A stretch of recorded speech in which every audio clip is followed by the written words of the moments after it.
దేవుని నామమునకు స్తోత్రములండి. ఈనాటి ధ్యానాంశము యూదుల రాజువు నీవేన. మత్తయి సువార్త 27:11. అయ్యో, అతడు పాపము లేనివాడు, అతడు నిర్దోషిగా తీర్చబడినవాడు. సర్వోన్నత న్యాయాధిపతి స్థానంలో ఉన్న పిలాతు బేసిన్లో నీళ్లు తెప్పించుకొని చేతులు కడుగుకొని, ఈ నీతిమంతుని రక్తమును గూర్చి నేను నిరపరాధిని. మత్తయి సువార్త 27:24 ప్రకారం ఇది నిరపరాధి రక్తం అంటూ న్యాయపీఠము నుండి స్పష్టంగా ప్రకటించాడు. ఆ రక్తంలో నాకు అపరాధం వచ్చే అవకాశం ఉన్నదని భయపడి చేతులు కడుగుకుంటున్నానన్నాడు. మత్తయి సువార్త 27:25. ఇతని యందు ఏ దోషము నాకు కనబడలేదని ముమ్మారు ప్రకటించగలిగాడు ధైర్యంగా. ఇతడు ఏ దోషము చేసినని పలుమార్లు జనసమూహమును ప్రశ్నించాను. మత్తయి సువార్త 27:16 నుంచి, ఆ కాలమందు బరబ్బా అను ప్రసిద్ధి అయిన ఖైదీ చెరసాలలో ఉండెను. కాబట్టి జనులు కూడి వచ్చినప్పుడు పిలాతు, నేనెవరిని విడుదల చేయవలనని మీరు కోరుచున్నారు?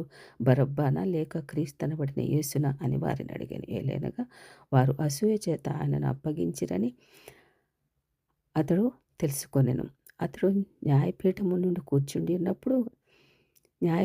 మీద కూర్చుండి ఉండినప్పుడు అతని భార్య, నీవు ఆ నీతిమంతుని జోలికి పోవద్దు, ఈ ప్రొద్దు ఆయనను గూర్చి నేను కలలో మిక్కిలి బాధపడితిని అని పిలాతునకు వర్తమానము పంపెను. రుజువు చేయబడటమే కాదు, ఏ నేరారోపణ చేయడానికి కూడా అవకాశం లేని అతి పరిశుద్ధుడు యేసుప్రభు. మన పాపములు తన మీద వేసుకోవడం వల్లనే కదా పాపముగా చేయబడ్డాడు. యేసుని సర్పముతో పోల్చితే ఎవరికైనా బాధ కలుగుతుంది. యేసయ్యను పావురముతో పోల్చితే ఆనందంగా ఉంటుంది. గువ్వతో పోల్చితే ఇంకా సంతోషంగా ఉంటుంది.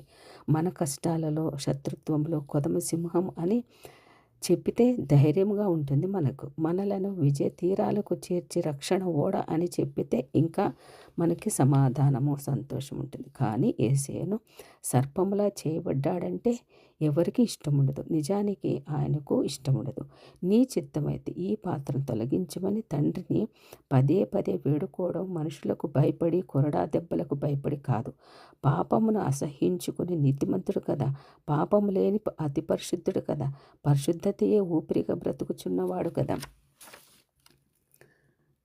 మత్తయి సువార్త 27:44 నా దేవా, నా దేవా, నన్నెందుకు విడిచితివి అనే మాటతో నేను దేవుని కుమారుడినే అయినా ఆయన నోటి వాక్కు నుండి తండ్రి ఆకారముగా సృష్టింపబడిన వాడినై ఉండి లోకానికే వచ్చిన పరిశుద్ధాత్మతో నింపబడిన వాడే అయినా నా తండ్రి నేను ఏకమై ఉన్నందున రక్షణ కార్యములు చేయగలుగుచున్నాము. నా తండ్రి నాతో ఉన్నంత వరకు శ్రమను, ఇంత సేవను, పోరాటమును చేయగలుగుచున్నాను. తండ్రితో కలిసి ఉండుటే అన్నిటికన్నా గొప్ప భాగ్యము, శ్రేష్టము అని ఎంతో సంతోషించాడు. ఇప్పుడు అది శాశ్వతం కాదు అని తెలిసిన ఎడబాటు, తండ్రి చేయి విడిచిపెట్టడం క్షణమాత్రమే అని తెలిసిన, మరణం నుండి, మృతుల నుండి లేపుతాడని తెలిసిన తాత్కాలిక ఘడియలకే అయినా నా తండ్రి నా చేయి విడిచిపెడతాడని తెలిసి అల్లల్లాడిపోతున్నాడు క్రీస్తు ప్రభు. ఏడుస్తున్నాడు. క్షణమాత్రము తండ్రి చెయ్యి క్రీస్తుని విడిచిపెడితేనే దైవకుమారుడు అల్లల్లాడిపోతే ఆయన సన్నిధి, ఆయన నడిపింపు లేకుండా, యెహోవా హస్తం మీదకి రాకుండా ఎంత ధైర్యంగా మనం బ్రతికేస్తున్నాము కదా. తండ్రి కుమారుల బంధము తెగిపోయిందా? ఆ తండ్రి దుష్కళంకమును చూడలేనంత నిష్కళంకమైన అతి పరిశుద్ధుడగు తండ్రి కడవరకు కుమారుని చెయ్యి పట్టుకునే ఉన్నాడు. కారణము పాపం లేని పరిశుద్ధుడు.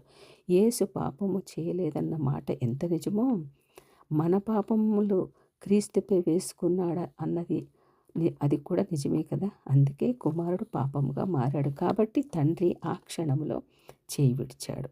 ఆమేన్.